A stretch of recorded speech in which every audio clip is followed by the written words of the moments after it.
Hi guys, James at Rampant Lion Reviews again for you today with another beer review. For this one we are going to do a little bit of a special review. This will be review number 3800, and as I've always done with these little mini milestone reviews, I just want to pause and take a second to thank all of you who've supported the channel over the last nearly 10 years or so that it is now.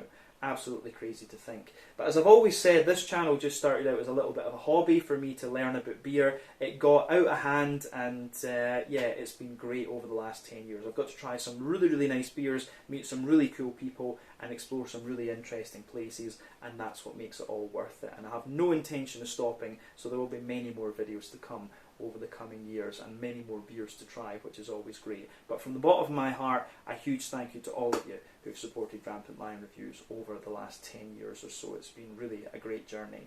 But for the review today, I thought we would crack open something a little bit special. So we're going to return to a brewery that has featured on the channel once before, albeit as part of a collaboration review. So this will be my first solo brewery beer review featuring these guys, which is quite interesting.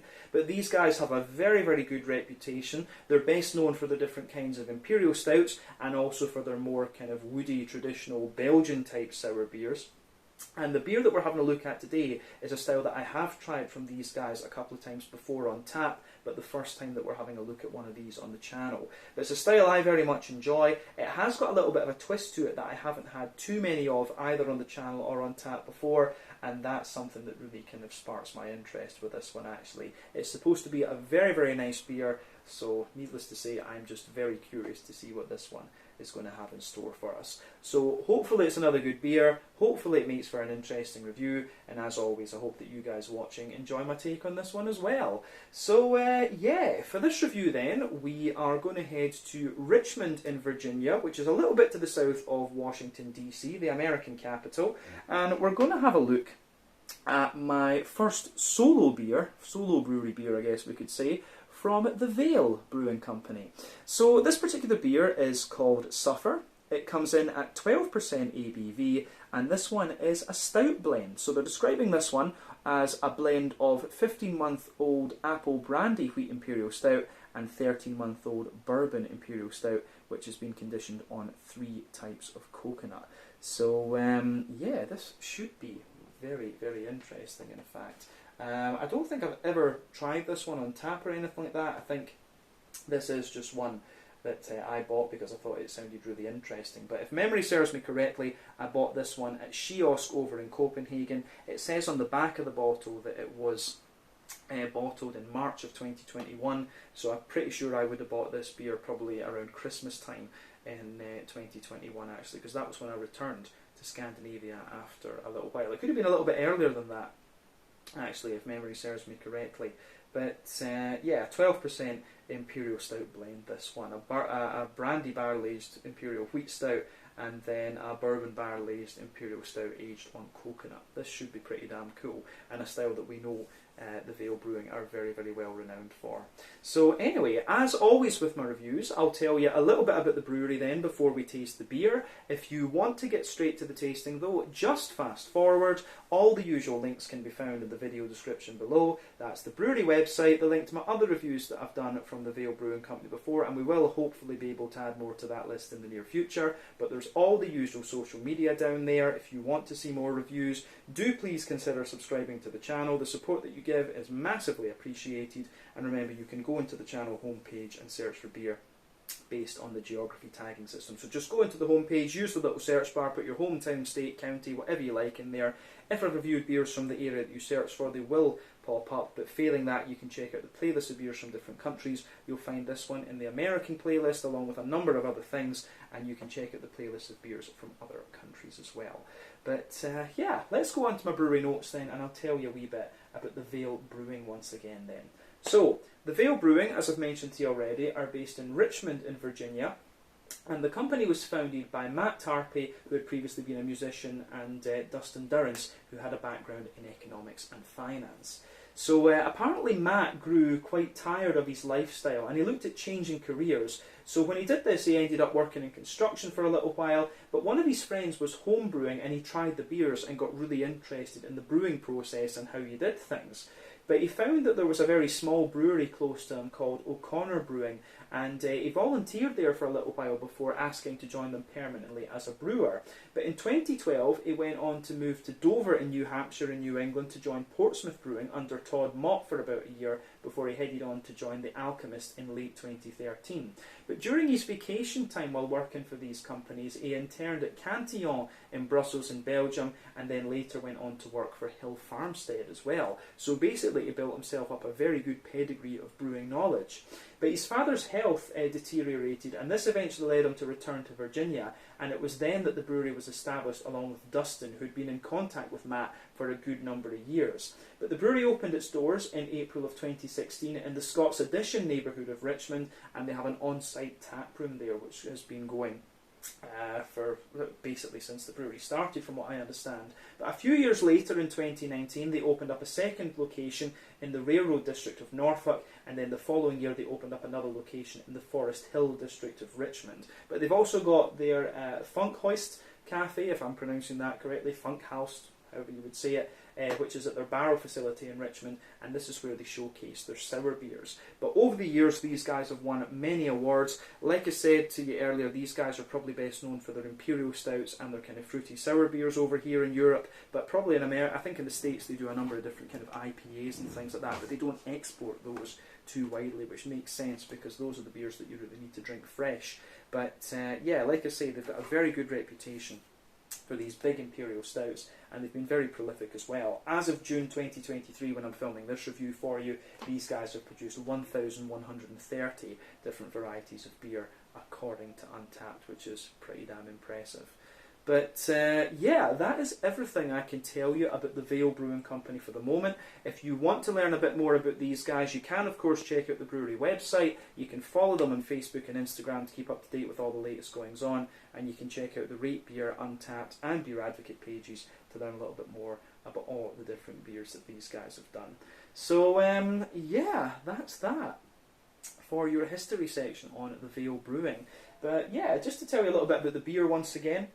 Like I said to you earlier, this one comes in at 12% ABV. It's an Imperial Stout blend. It's a blend of a 15-month, what did it say? It's a blend of a 15-month aged apple brandy wheat Imperial Stout, and then a 13-month bourbon barrel aged Imperial Stout conditioned on 3 different types of coconut. But yeah, the bottle here is, does it say how many litres? Yeah, it's 500 millilitres or 16.9 fluid ounces in the American Freedom Unit system. But yeah, this one has been bottled in Richmond back in March of 2021. But yeah, I'll just let you have a wee look at the artwork on this one before we open it up there. Here you can see the knives going into the brain, and the brain obviously trying to run away. Quite interesting artwork. And there you can see on the back, Suffer. But yeah, pretty simple bottle cap on this one. Like I said, it's a ½ litre. Quite an unusual measurement actually to find beers in the US, from what I understand. I'm not sure how common that is, but yeah, usually they sell them in American pints, which is 473 millilitres, because a lot of their brew kits are based on the barrel system. So yeah, interesting stuff. But anyway, let's crack this guy open and see what it's all about. A 12% Imperial Stout blend from the Veil Brewing Company in Richmond in Virginia. Let's do this.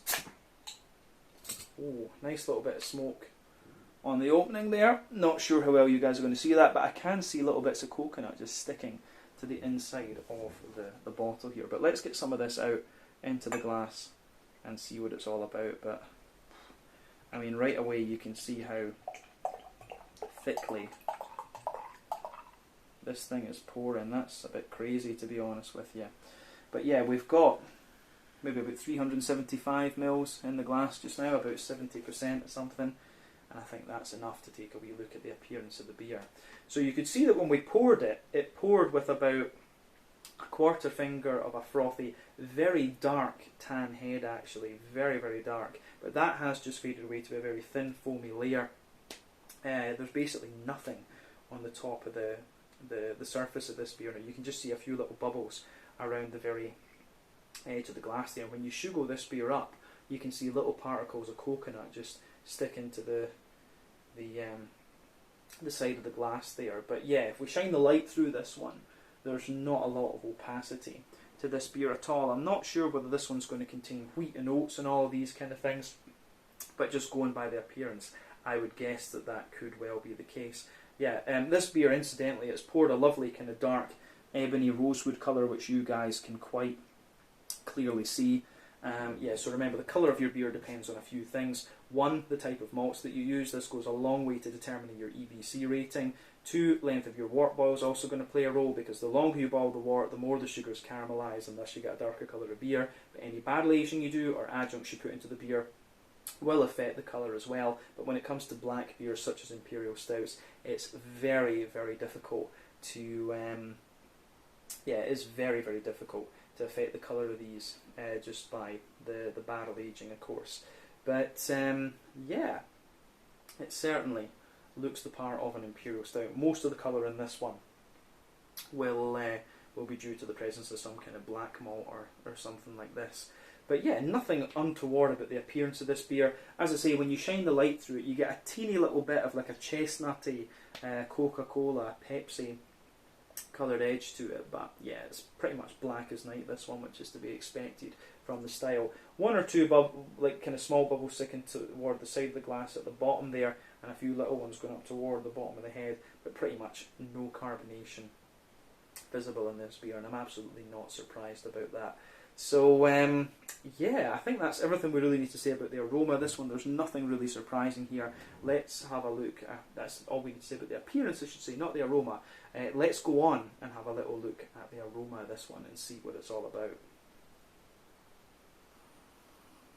Oh yeah. Aroma wise, I'm just going to say straight away, this one is absolutely beautiful. So yeah, aroma wise, just a beautiful, beautiful smelling beer. Yeah, it reminds me of some of these cycle brewing stouts and things as well. These are just absolutely great. For some reason, like I always used to say back in the day, that the American Imperial Stouts didn't quite match the mouthfeel of some of the ones that we had here in Scandinavia. That was going back to sort of 2015, 2016 kind of time. But a number of American Imperial Stout producers have kind of stepped up and started doing, double and triple mashes and all of these kind of things. So it's more of an even playing field these days, I would say. But we had some ridiculous ones over here in Scandinavia and the Nordic countries back in 2015, 2016. But yeah, the thickest Imperial Stouts I've come across in recent times have been cycle brewing. They just do some ridiculous stuff. But the American Imperial Stouts, for me, smell quite different from the European ones. They've always got this kind of dry, cocoa nibby type quality to them, which is interesting. And it's probably just to do with the difference between the German malts that we tend to use over here and the American malts that they use over there. So it's an interesting comparison for sure. But aroma-wise, this is absolutely lovely. Let's just try and break this down and describe it a wee bit more in depth. So yeah, if you take the aroma of this beer in like really deeply, you can get some lovely kind of smooth American oaky characters out of this one. And one thing I've always said is that American oak for me tends to be a lot smoother than its European counterpart. It's a different species of tree, but American oak is very smooth and has a little bit of vanilla to it, whereas European oak is just a little bit drier. So you can smell that lovely American oak coming out of this one with a bit of vanilla in there. There is a little bit of the kind of bourbon sugar in there, and you can smell a wee bit of the apple brandy as well. So you've got this woody and sort of spirity backbone to this one. But above that, you start to get all the kind of stouty notes, if that makes sense. It's actually, the stout side of the beer comes across as quite straightforward in the aroma. This is one of these beers where I think we're going to get a lot more complexity in the actual flavour than we will out of the aroma. So yeah, this will be pretty interesting for sure. But yeah, for me, the on top of the wood, you've got a little bit of you do have a little bit of a kind of cakey, you've got a little bit of a kind of almost bread crusty, like cake edge forming the backbone of this beer, and it's kind of like a chocolate sponge or like a chocolate muffin or something like that. So yeah, it's kind of like the top of a chocolate muffin, and then above that, yeah, you get the more kind of spongy, lighter chocolate sponge and chocolate muffin out of this one. You probably could argue that it's a wee bit kind of rye bready, in fact, and I'm sure the wheat, the fact that one of these stouts is an Imperial wheat stout, is going to contribute to that as well. So this kind of cakey rye bready sort of presence you're getting in this one is probably due to the presence of the wheat stout. I don't know if rye bread is the right characteristic for this one, because rye bread has a wee bit more dryness to this. It comes across really very much like a kind of moist, sponge cakey type quality forming the base of this beer. Of course, you've got a little bit of a kind of slightly nutty character to this one.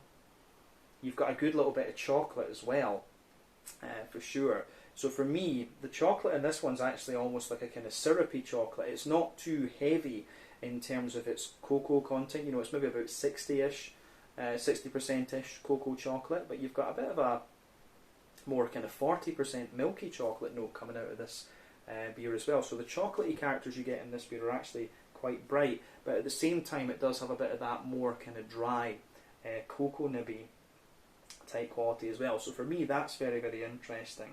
There's a few sort of tobacco-y notes to this one as well. As I've said to you many a time on the channel, when I was studying chemistry, we often used to use packet tobacco for our toxicology labs, because, you know, there's so much shit in there that it's really cool to kind of, it's a really good way to actually experiment and kind of quantify things. It's a really good medium actually to teach students about toxins and all this kind of stuff. But yeah, it does have the smell of tobacco. I've never smoked in my life, but I love the smell of like rolling tobacco, and you can smell some of that in here for sure. But above that, you start to get the brown sugars. There's a good little bit of a kind of leathery brown sugar to this one, and usually when you've got leathery brown sugars, that indicates a slightly longer wort boil. So potentially on one of these Imperial Stouts there has been a slightly longer wort boil, but I don't think too much, because the leathery notes would be a lot more prominent if that had been the case. Just from the sheer kind of dryness and almost sticky character that you get out of the aroma here, I would guess that this beer is more along the lines of like a double or triple mash Imperial Stout. You can just kind of tell from the aroma if you compare a few things. So yeah, double, triple mash Imperial Stout, this one. And then yeah, above that you've got a good little bit of that more leathery brown sugar, as we've said. You've got a little bit of a sweet caramel in the middle of the nose. There's a little bit of biscuit in there as well, a little bit of a toasty brown sugar too. But yeah, you can of course get the kind of coconut mixed in with the chocolate and caramel character with this one as well. Although that said, I don't find the coconut to be too pungent or too prominent in the aroma of this beer actually. But yeah, the malty side of this one is really, really very nice actually. It's a lovely smelling beer, this. On the hoppy side of things, there's not too much to report, but remember, Imperial Stouts are not the most hop-forward styles of beer in the first place. But obviously this one was bottled back in March of 2021. It's about 2 and a bit years old at the point that we're filming this, so a lot of the hoppy character will have dropped out anyway, and you could of course age this beer longer and it would drop out even more if you were of a mind to. But yeah, the aroma that you get out of this one is, on the hoppy side of things, there's a little bit of earthiness there, a little bit of floral remnant, and a little bit of a kind of grassy character as well. So the way that this beer goes together, I think, is very, very nice.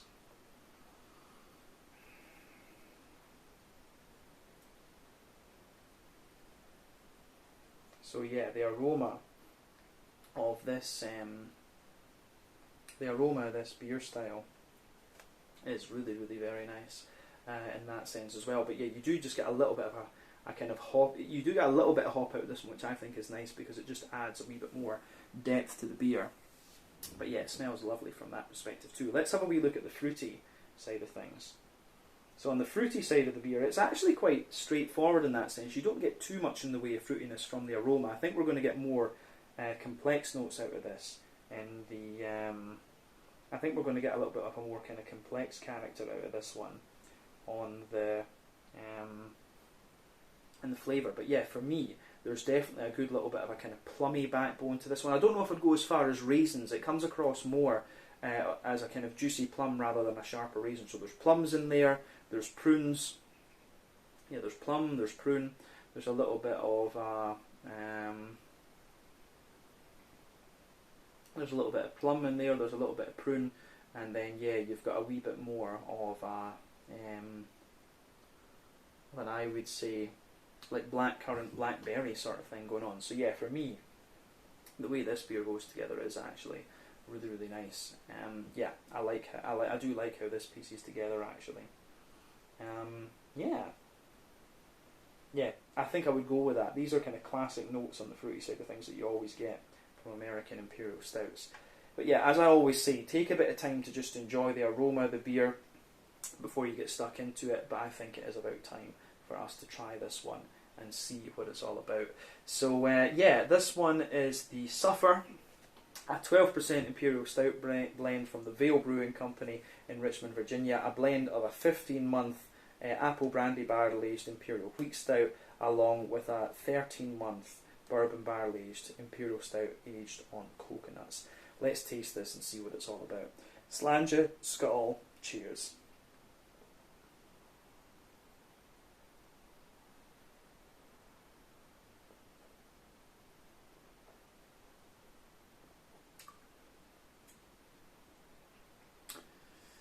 Yeah, that is pretty damn nice, I have to say. So what you're going to get out of this one straight away, it's got this lovely big sweet silky sort of thing, and that's where you get the apple brandy. But then as you go further into the aftertaste, the thing's going to dry out, you're going to get more of the woody character out of it, a bit of the toastiness, and you're also going to start to get the coconutty qualities as well. It's a beautiful smell, a beautiful taste in beer, this one actually, but yeah, based on my previous experiences from the Veil, not surprised in the slightest.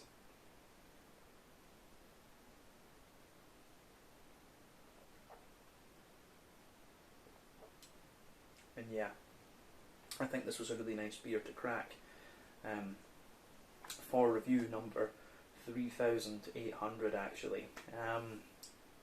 Yeah, this is awesome. I'm just going to say a big thumbs up to the Veil for this beer. This is pretty damn good actually. Yeah, we'll put the rest of it out and into the glass because this is just for me. I'm going to be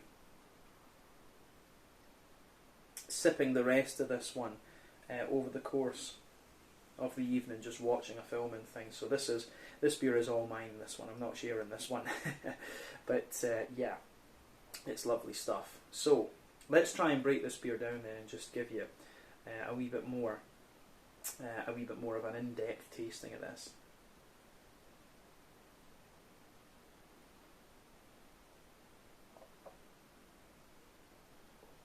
So yeah,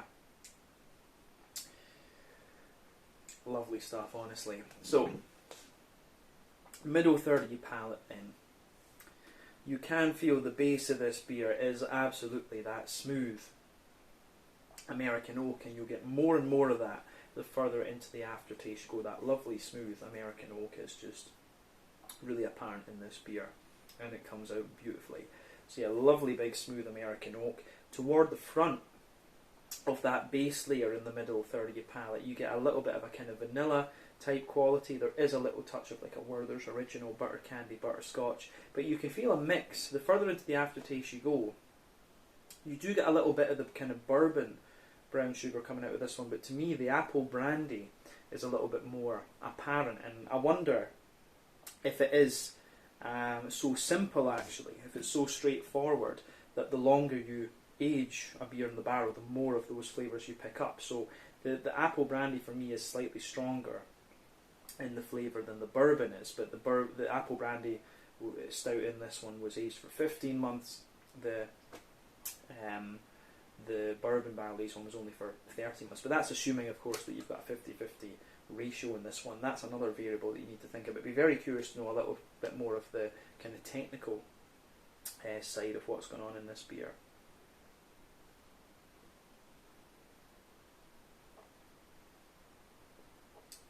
But yeah, the way that that goes together is really very, very nice.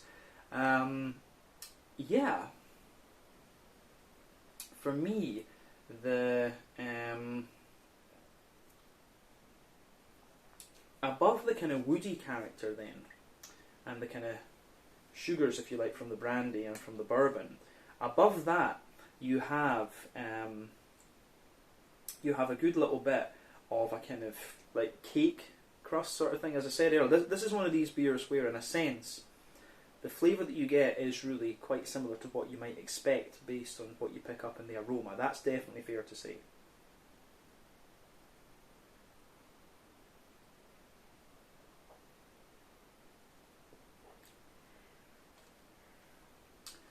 So, above the kind of bourbon brown sugars and above the bourbon brown sugars and the apple brandy and things like that, you start to get this kind of cakey edge coming out of the beer. And like I said, from the aroma, it is very much like the edge of a chocolate brownie, something like that.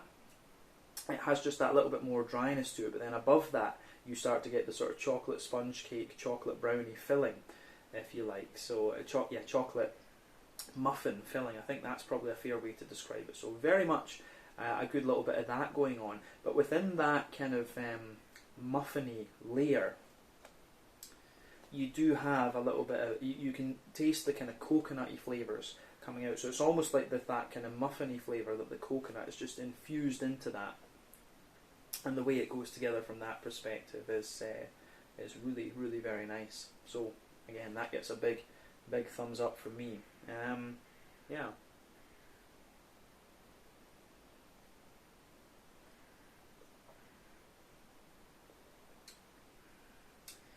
So yeah,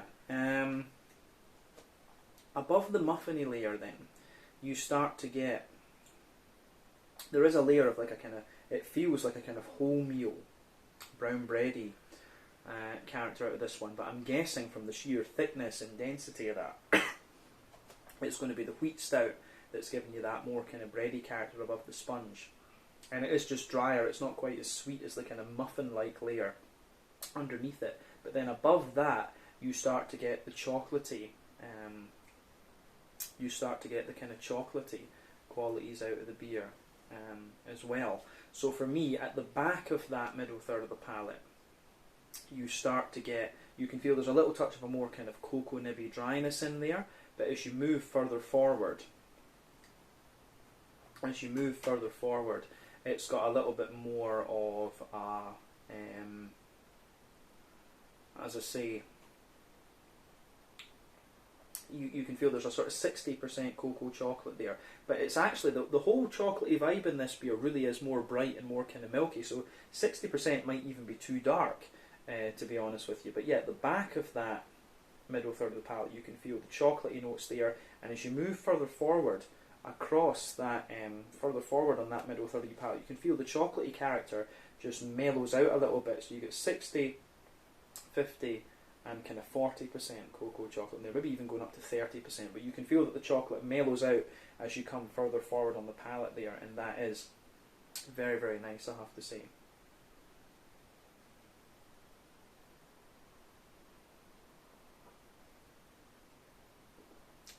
So,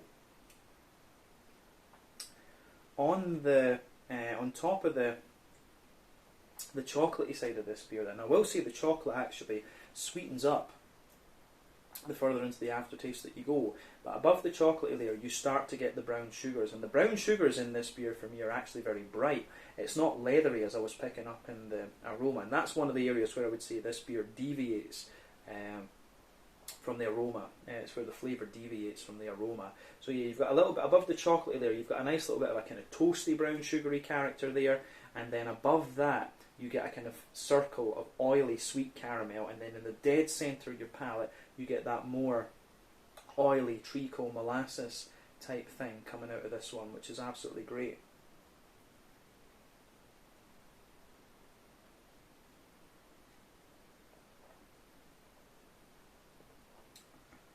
So yeah,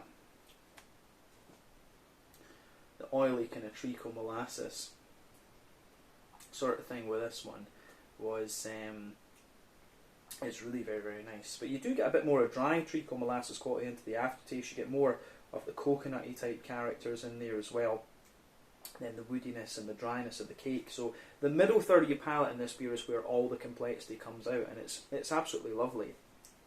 I think you get more of the, with the woody character in this one, you certainly get more of the kind of apple brandy barrel coming out of the beer too, which I think is very, very nice.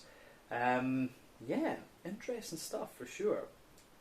But yeah, I think we can leave it at that for the middle third of the palate. Let's look at the back third of the palate then. So the border region between middle and back third of your palate. Again, you get a little bit of a sort of bready build-up in there. It is like a very light, airy, sort of chocolate, muffiny type quality that you have there. In the back third of the palate, you've got all these kind of similar things. So, yeah, as I've often said, on the back third of the palate, you will get similar flavours as you would in the middle third of the palate, but they just come out in different intensities. So that's worth bearing in mind. But yeah, you've got the woody character in there, which is a little bit drier. As I've always said, more dry and bitter flavours come out further back on the palate, sweeter flavours come out further forward. So the drier woody character's in there. You can feel a mix of the bourbon and the apple brandy sitting on top of that too, which are also a little bit drier. Then you have the and then you have the more kind of dry chocolate cakey crust on this one. Then you've got the kind of chocolate muffin kind of layer on this one, which is taller, more airy. Then you've got the kind of brown bready character coming out of it as well, which is again a little bit lighter, more airy, and you can feel that the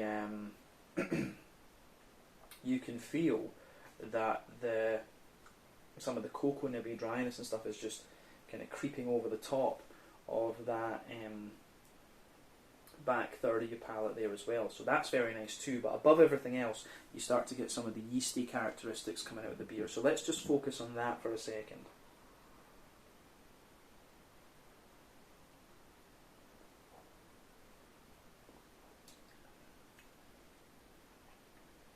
So yeah, the yeasty characteristic of the beer at the back of that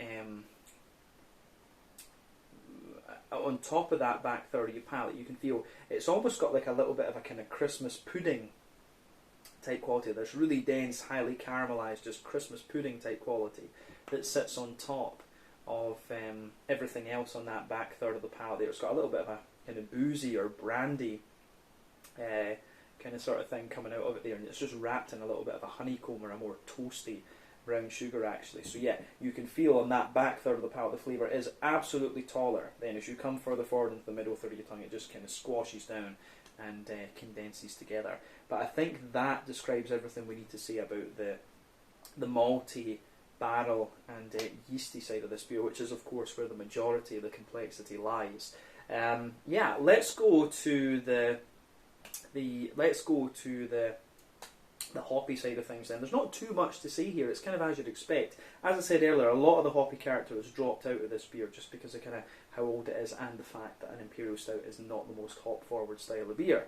So yeah, for me, the back corners of the palate, you absolutely have a little bit of earthiness in there, which is nice to see. So yeah, you get a little bit of that smooth earthiness. The earthiness does spread forward a little bit. You get a wee bit of herbal character, and as you push further forward toward the front corners of your palate, the herbal quality does come forward quite a wee bit, but then you also get some nice floral aromaticity there as well, and it's quite a dry floral aromaticity, but round the front curve of the tongue you certainly get a wee bit of a lighter grassiness in there too, which is quite nice. But yeah, we don't really need to say much about the green component in this beer. It's kind of obvious things, and it's it's not the most prominent component of this beer, that's safe to say.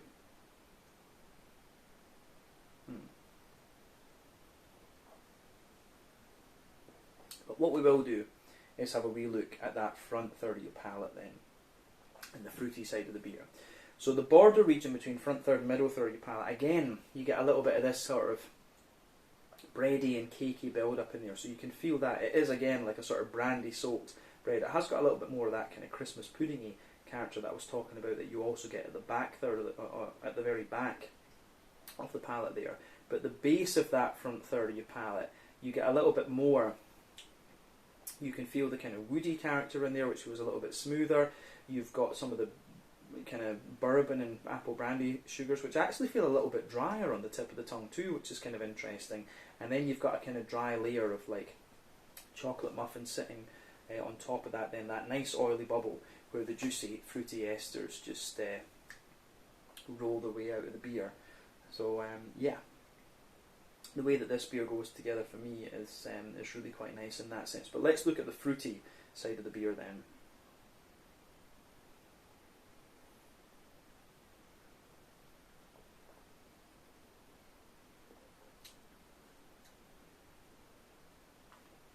So yeah, for me, the fruity side of this beer is quite interesting because it's got a real mix between sort of dried fruity character and the more kind of red fruity notes that you would expect of an Imperial Stout. And you do get some of the apple brandy pushing its way through as well. So yeah, you can feel that there's almost that little bit of apple brandy kind of note coming out of this one. You do have a little bit of that kind of phenolic quality as well, which I find really interesting. But if we start at the back of that front third of your palate, when you take the beer in, you will absolutely get a little bit of a raisiny sharpness, but then juicy plum underneath it.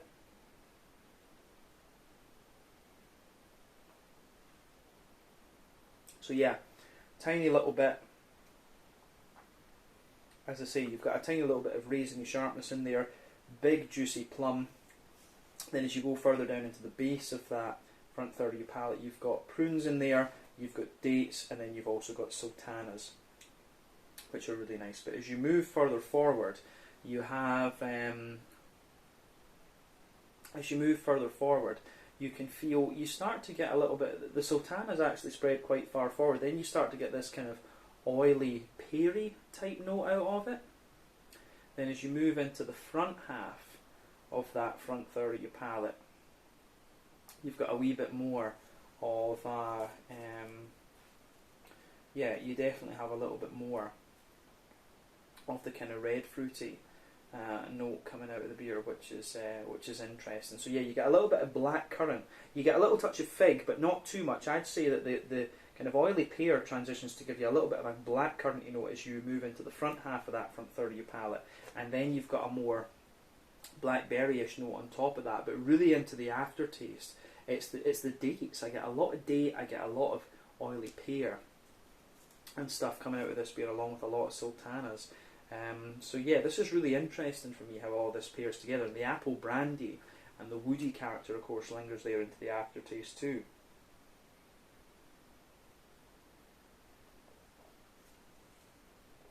But yeah, overall, just a really, really well done and interesting beer, this one, for me. I think we've described the flavour as much as we really can.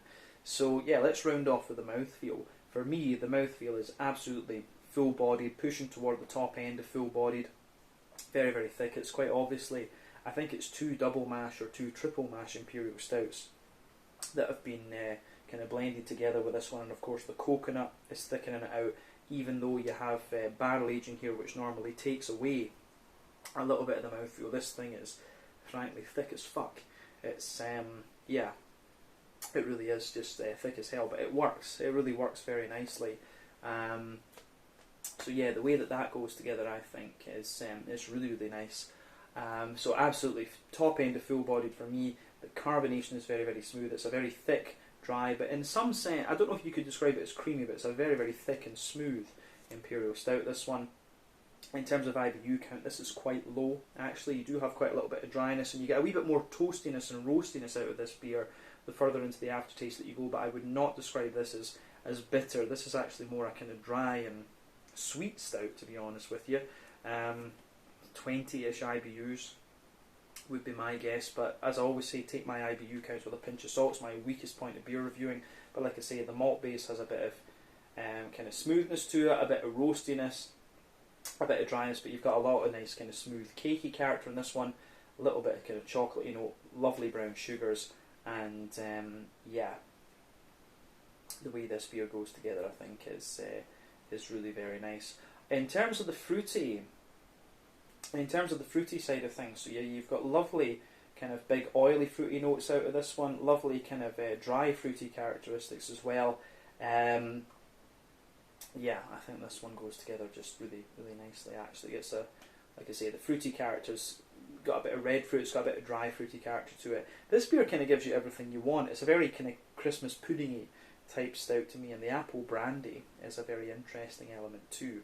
But yeah, I think we can leave it at that for this one. This was a lovely stout to kind of celebrate my 3,800th review actually on the channel. So I think we can safely leave it there.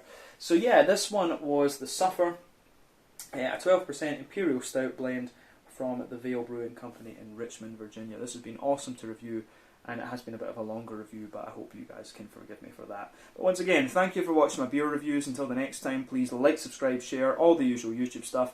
Let pardon me, let me know your own thoughts on this beer in the comments section below. Let me know what your favourite beers are from the Veil Brewing Company as well, and we will no doubt return to these guys again at some point in the very near future. But until then, check out my social media, check out the Veil social media, and I'll see you guys in the next review. Slange it, skull, cheers, and see you guys very, very soon.